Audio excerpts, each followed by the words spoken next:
Bayangkan Singapura, negara dengan luas 735,7 km persegi, bisa jadi negara terkaya ketiga di dunia dan terkaya di Asia Tenggara. Siapa sangka Singapura dulunya negara miskin. Berkat ketangguhan dan kerja keras sosok ini, Singapura menjadi negara maju. Lee Kuan Yew, Perdana Menteri pertama Singapura. Lee Kuan Yew adalah sosok pendiri negeri Singapura. Beliau lahir 16 September tahun 1923, saat Singapura berada di bawah kekuasaan Inggris. Nama Lee Kuan Yew mempunyai arti cahaya yang cerah dan mempunyai terjemahan bebas lain, yakni membawa kejayaan dari leluhur. Setelah menamatkan pendidikan di sekolah lokal, ia melanjutkan pendidikan di Fritz William College di Inggris, dan meraih gelar sarjana hukum. Pada 1950, Lee memutuskan kembali ke Singapura dan mulai terlibat ke politik. Awal dekade 1950, Singapura tenggelam akan isu reformasi konstitusional dan kemerdekaan. Sama seperti yang lain, Lee ikut dalam memperjuangkan kedaulatan Singapura. Lee membentuk aliansi dengan politisi baru seperti David Saul Marshall, seorang pengacara, dan Lim Yew Hock, seorang aktivis serikat pekerja. Namun pada 1954, Lee memutuskan untuk berpisah dan mengambil posisi sebagai sekretaris jenderal partainya sendiri, yaitu Partai Aksi Rakyat atau PAP. Konstitusi Singapura resmi diperkenalkan pada 1955. Dari total 32 kursi, porsi anggota parlemen yang dipilih langsung oleh rakyat mencapai 25 kursi. Dalam pemilihan pertama, mantan partai Lee, yakni Front Buruh, berhasil meraih 13 kursi, sedangkan PAP hanya meraih 3 kursi. Meski 3 kursi, jumlah tersebut sudah cukup untuk membuat Lee menjadi perwakilan Singapura ke London untuk negosiasi pemerintahnya di tahun 1956. Negosiasi pertama gagal dan menimbulkan pemberontakan di Singapura. Hingga tahun ke-1957, setelah kerusuhan di Singapura, banyak pemimpin Partai Aksi Rakyat dijatuhi hukuman penjara. Lee yang pantang menyerah dan kembali ke London untuk bernegosiasi kembali, sehingga pada tahun 1958, negosiasi membuahkan hasil dan Singapura berstatus pemerintahan mandiri dan dimasukkan persemakmuran dengan konstitusi baru dirumuskan. Di bawah konstitusi baru, pemilihan umum bakal dihelat pada Mei tahun 1959. Lee berkampanye tentang antikolonialisme dan antikomunisme. Selain itu, dia juga mengajak untuk memperluas reformasi sosial, serta mewacanakan penggabungan dengan Malaya atau yang kita kenal saat ini Malaysia. Manuver Lee membuat PAP menuai kemenangan meyakinkan saat pemilu. Dari 51 kursi, partainya berhasil merebut 51 kursi. Meski begitu, Lee sempat menolak untuk membentuk pemerintahan sebelum anggota partainya yang berhaluan kiri dibebaskan oleh Inggris. Pada 5 Juni tahun 1959, Lee dilantik menjadi Perdana Menteri pertama Singapura. Beliau langsung memaparkan rencana jangka pendek selama 5 tahun, antara lain pembaruan kawasan pedesaan, pembangunan perumahan rakyat, meningkatkan emansipasi wanita, reformasi pendidikan dan industrialisasi.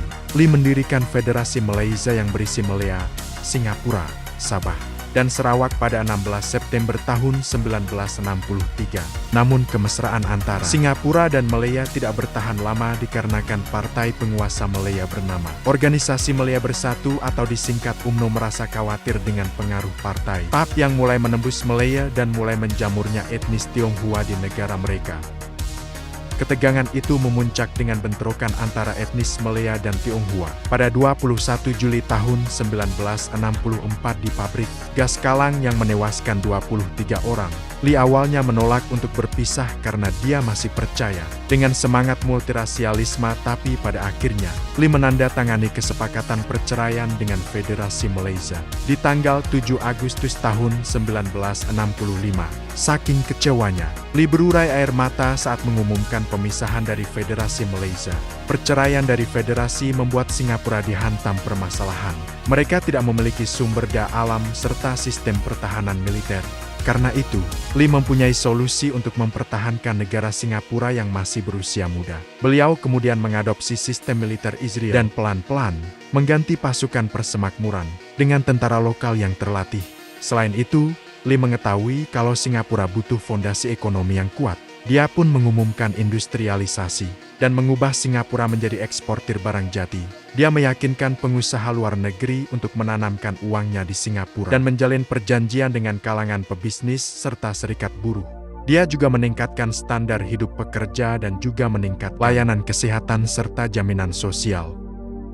Dominasi Lee tak terbendung setelah partai oposisi yaitu Barisan Sosialis memutuskan boikot dari parlemen sejak 1966.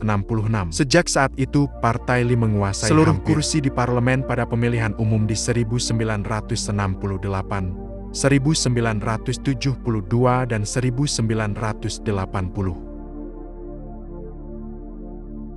Dari negara miskin menjadi negara modern tentunya tidak lepas dari berbagai terobosan dan inovasi kebijakan yang telah dilakukan. Kemampuan visioner Lee dalam membangun Singapura modern untuk masa yang akan datang dengan visi. Negara Singapura bukan hanya akan mampu bertahan hidup, tetapi akan menjadi pemenang. Lee memilih menciptakan stabilitas politik dan keamanan bagi negeri, agar mampu mendorong para investor untuk membangun investasi agar perekonomian Singapura secara bertahap pulih dan berjalan. Investasi akan bisa dibangun ketika suatu negara aman dan stabil secara politik.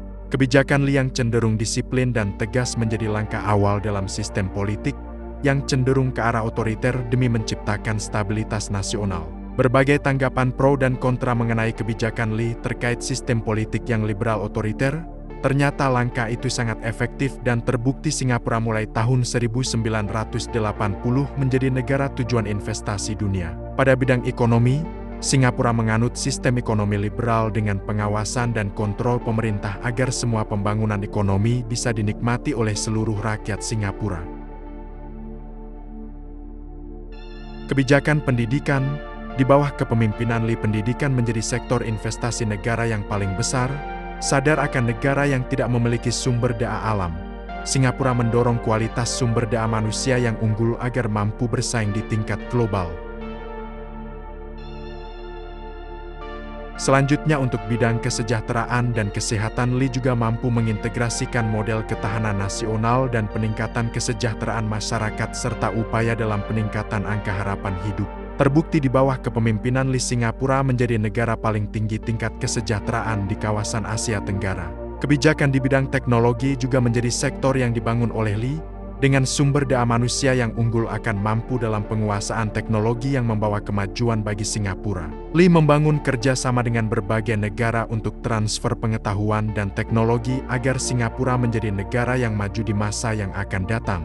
Saat ini, Singapura menjadi rujukan dalam bidang ekonomi, kesehatan, dan pendidikan di kawasan Asia. Hal ini membuktikan bahwa di bawah kepemimpinan yang kuat, negara yang sama sekali tidak memiliki sumber daya alam mampu menjadi negara yang kuat secara ekonomi dan maju dalam segala aspek pembangunan.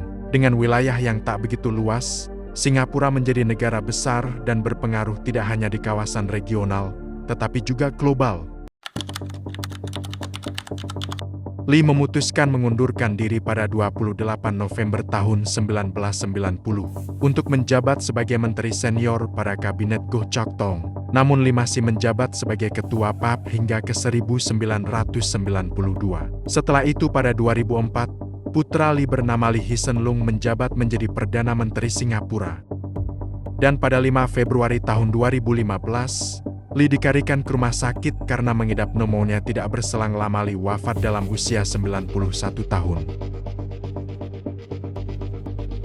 Di masa kepemimpinan Lee, Singapura mencatat pendapatan per kapita kedua terbesar di dunia setelah Jepang pada 1980 dan menjadi pemimpin ekonomi di Asia Tenggara. Saya minta rakan saya, Encik Lee Kuan Yew, bagi sepatah doa cakapan kepada tuan-tuan. Sudah 100 lebih tahun Singapura menjadi satu pusat perniagaan dalam Asia Tenggara. Dan 1.600.000 lebih orang di Singapura adalah kebolehan, keusahaan yang boleh menolong negeri kita menjadi satu negeri yang lebih bahagia. Itulah maksud Persekutuan Malaysia. Bukan sebagai Radio Moskow cakap ini apa penjajahan yang baru. Kalau bukan kaki tangannya kuasai negeri, dia kata itu penjajahan baru. Tapi kalau kaki tangannya sendiri, dia kata itu bagus, itu kemerdekaan yang bebas, dia kata. Merdeka Malaysia. Bersemangat sikit tuan-tuan. Kalau lemah begini tak dapat merdeka Malaysia. Merdeka Malaysia. Terima kasih tuan-tuan.